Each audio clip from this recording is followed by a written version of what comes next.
যুক্তিটা তো এইটাই যে সরকার শুভঙ্করের ফাঁকি দিয়েছে, মোটেও না। ওই শুভঙ্কর সাহেবকে অপমানিত করে এমন এক ফাঁকি তৈরি করেছে। আমি মনে করি বাংলা ভাষায় নতুন বাগধারা চালু করা উচিত ইউনুস রিয়াজের ফাঁকি, শুভঙ্কর না।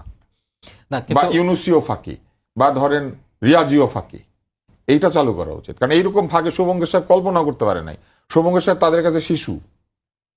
কিন্তু আপনি সরোয়ার তুষারের এই যুক্তি বিএনপি বা আপনি আমি তো বিএনপি না, আমি ঘটনাটা দূর থেকে দেখছি। তো আমি দূর থেকে তখন থেকেই দেখছি যে ইউনুস সাহেব এই জটিলতাগুলি তৈরি করে দিয়ে যাচ্ছিলেন, এবং ইউনুস সাহেব আরো অনেক জায়গায় জটিলতা তৈরি করেছেন। 14টা বোয়িং কিনতে সরকার বাধ্য।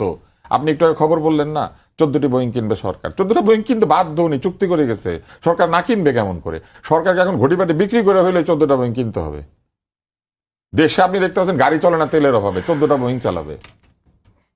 এটা বোঝা যাচ্ছে না? বোয়িং লাইন দিবে।